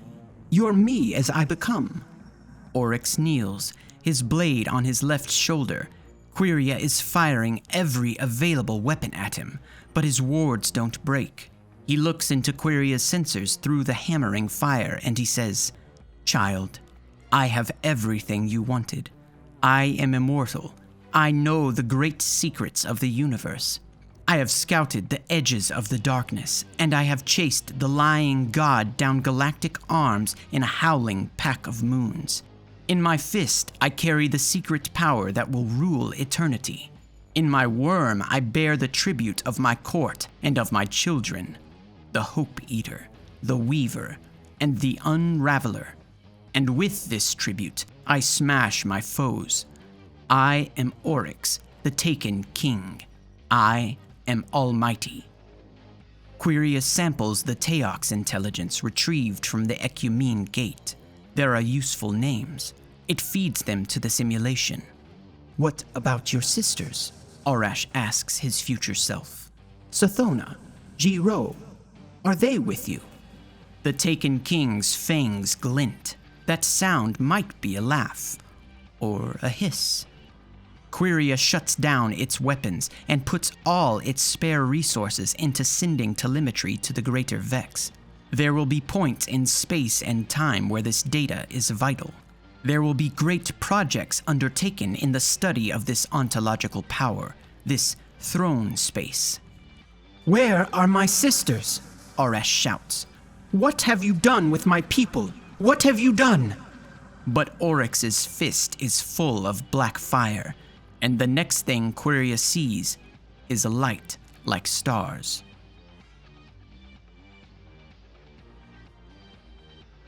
Verse 5-2.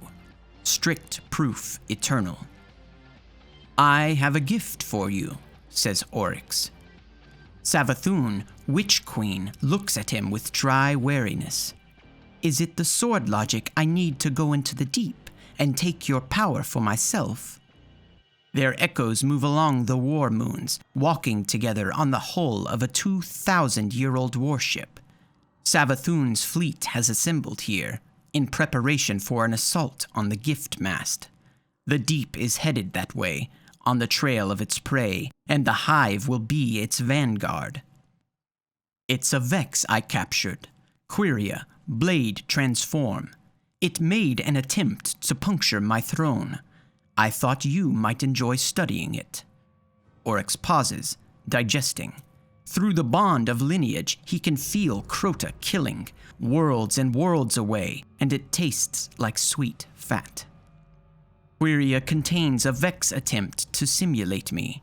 It might generate others. You, perhaps. Or Jivu Arath. I've left it some will of its own, so it can surprise you." "I suppose it'll blow up and kill me," Savathun grouses. "Or let the machines into my throne, where they'll start turning everything into clocks and glass." "If it kills you, then you deserve to die," Oryx says with a quiet thrill, a happy thrill, because it is good to say the truth. "I don't have a strict proof yet, you know." Savathun strokes the void with one long claw, and space-time groans beneath her touch. This thing we believe, that we're liberating the universe by devouring it, that we're cutting out the rot, that we're on course to join the final shape. I haven't found a strict eternal proof. We might yet be wrong.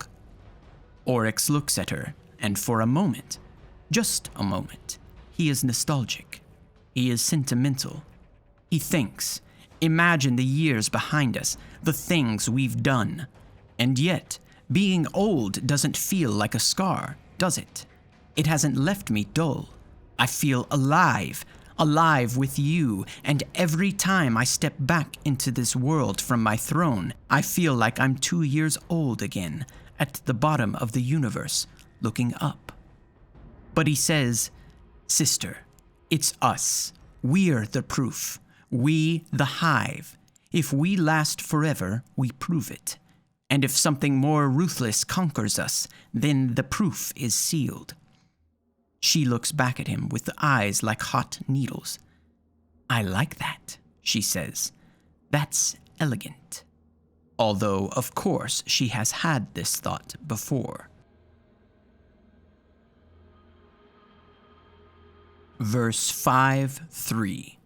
I'd shut them all in cells. Pray and sacrifice, uttered by Xivu Arath, god of war. Harmony. When the traveler passed across Harmony, it lied to the orbits of 10 worlds. Now they orbit the black hole. The traveler lied to the accretion disk so that it would give warm light to these worlds. The gift mast. When the traveler left Harmony, it made a monument out of the black hole's polar jet. In the jet, there is a hollow mast which sings in radiance. This is the gift mast, and we will devour it. We will eat the sky out of it. We will snap it like a bone. The Harmony sting. The Harmony have weaponized their dead star. They can simulate the accretion disk to fire relativistic plasma jets. We will take the sting. We will use it to burn their worlds. I will grant 1 temple of tribute to the first ascendant to kill a world. Oryx. I will have the gift mast to feast on. I will have it first. I am Xivu Arath, and all war is my temple. Beware the daughters of Oryx, for they make and unmake with ease.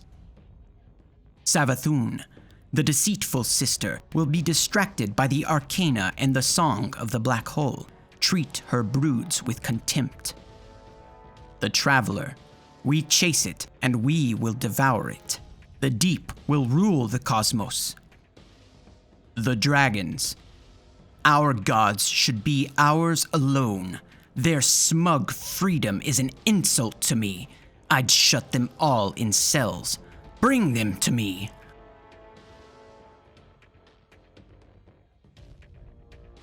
Verse 5:4. The gift mast.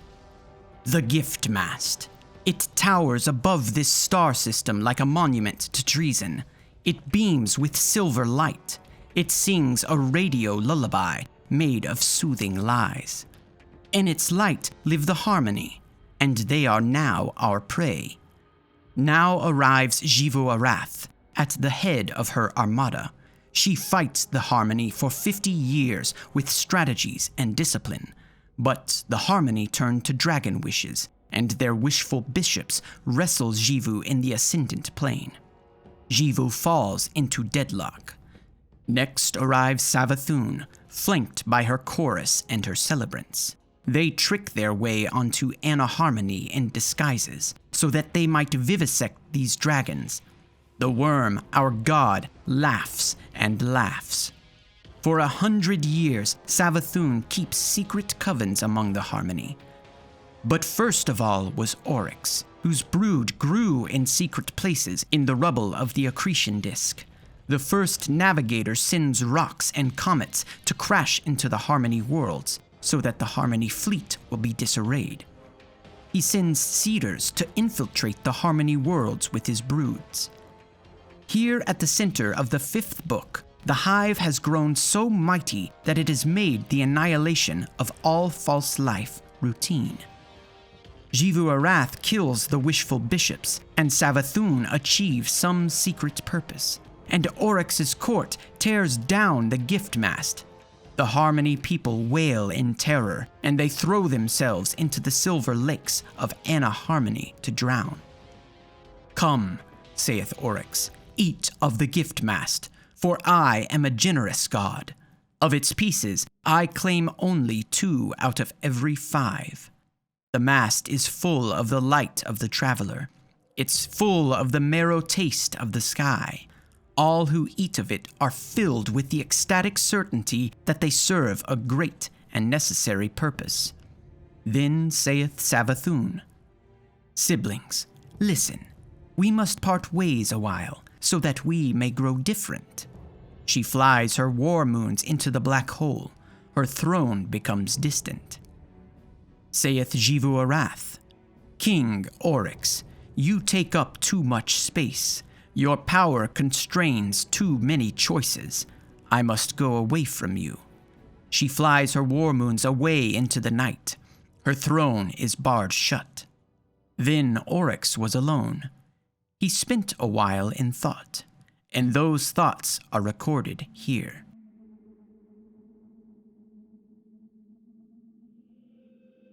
Verse 5:5. Apocalypse Refrains. This is our message to the things that we will kill. A species which believes that a good existence can be invented through games of civilization and through laws of conduct is doomed by that belief.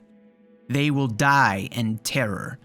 The lawless and ruthless will drag them down to die. The universe will erase their monuments. But the one that sets out to understand the one true law and perform worship of that law will by that decision gain control over the future. They will gain hope of ascendance, and by their ruthlessness they will assist the universe in arriving at its perfect shape. Only by eradicating from ourselves all clemency for the weak can we emulate and become that which endures forever. This is inevitable. The universe offers only one choice, and it is between ruthlessness and extinction. We stand against the fatal lie that a world built on laws of conduct may ever resist the action of the truly free. This is the slavery of the traveler, the crime of creation, in which labor is wasted on the construction of false shapes. If you choose to fight us with everything you have, with all your laws and games. We will prove our argument thus. Verse 5-6. Aiat, aiat, aiat, aiat. All is well, aiat. What is at war is healthy. What is at peace is sick. My son Crota feeds me rich tribute. My lineages are strong. My worm is vast and satiated. And with that security, I can spend my time on study and communion with the deep. As I learn more secrets, my power grows. As my power grows, I use it to learn more secrets. Aiat. Let it be thus, because it must. I wonder if my sisters have secrets of their own. If my power exceeds theirs, I may kill them permanently and subsume their thrones. But I think they have strength that they hide from me, developed in time of separation. Aiat. The only meaningful relationship is the attempt to destroy. Savathun asks if I am as much a slave of the deep as my taken. She asks what price I pay for my power. I am not taken. The Hive is not the deep. The deep doesn't want everything to be the same. It wants life, strong life, life that lives free without the need for a habitat of games to insulate it from reality.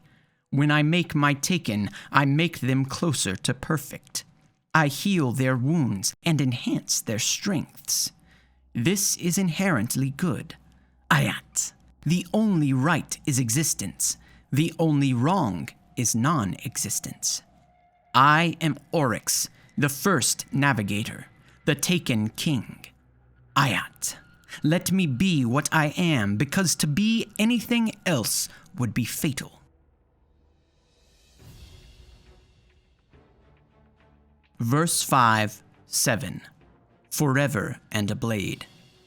I considered returning to Fundament, learning what became of the God Wave and the tungsten monoliths, and the continents which were all that remained of my people's primal home. But I know what became of all that. It became me. I am the heir of Fundament, the immortal descendant of those 10-year krill. I asked a question. How can we live in the universe long enough to understand it? And I learned the answer, which is written here in this book. I learned that I had to become the most ruthless of all. I don't know where the darkness which is the deep came from, nor the traveler that I hunt, but I will learn. I will learn. This is my inheritance, my estate. Eternity, infinity, the whole universe beneath my sword. This is what I rule, forever and a blade. Verse 5, 8. Wormfood. What will happen if I die? It suits me to consider this, for I am a great ally of death. My daughters study the quiddity of death. My son practices the inhabitation of death, and my great work is, in ultima, to become synonymous with death, to die and in that dying live, so that if the universe comes to nothing, then I will be a part of that nothing. Far better to have a savage universe with a happy end than a happy universe with no hope. I have died many times, but these deaths were only temporary. If my echoes are killed, and I am killed in the material world, then I will be driven back to my throne, the Dreadnaught. If my court and my throne can be beaten, if I am confronted in my throne, if I am defeated there, then I will die. My work will end. This is the pact to which I am bound, in particular by my study of the tablets of ruin, and by my use of the power of the deep. When I call upon that power, I put myself up as the stakes in a wager. I gamble with my soul. For I am saying, listen, my gods, I am the mightiest thing there is, and I prove it thus.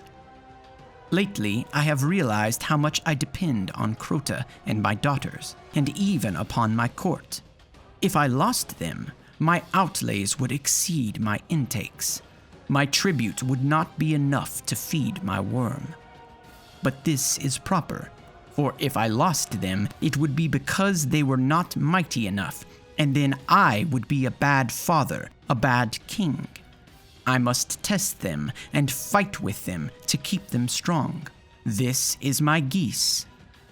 I will go on forever. I will understand everything. There is only one path, and that is the path that you make. But you can make more than one path.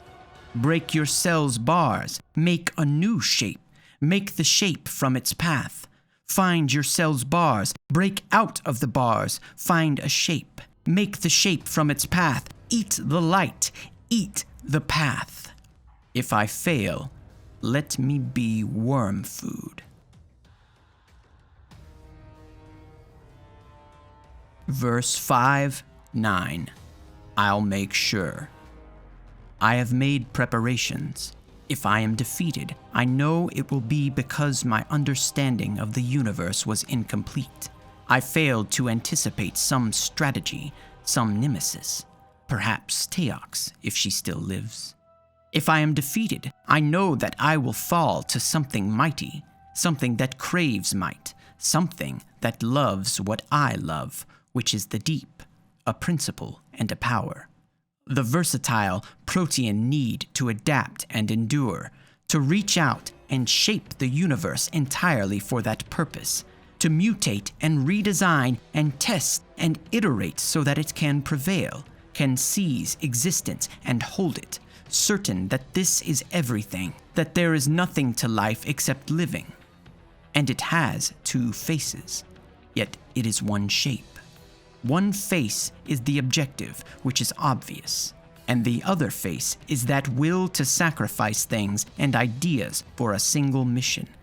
The mission of becoming the shape, a shape that will not relent, the utter commitment to survival, to draw the right sword and choose where to cut, to allow this hunger to become your weapon. So I will prepare a book, which is a map to a weapon, and my vanquisher will read that book, seeking the weapon, and they will come to understand me, where I have been and where I was going. And then they will take up my weapon, and they will use it. They will use that weapon which is all that I am. And armed thus with my past and my future and my present, which is a weapon that takes whatever is available, a weapon bound to malice, they will mantle me, Oryx, the taken king. They will become me, and I will become them, each of us defeating the other, correcting the other, alloying ourselves into one omnipotent philosophy. Thus, I will live forever. I'll make sure.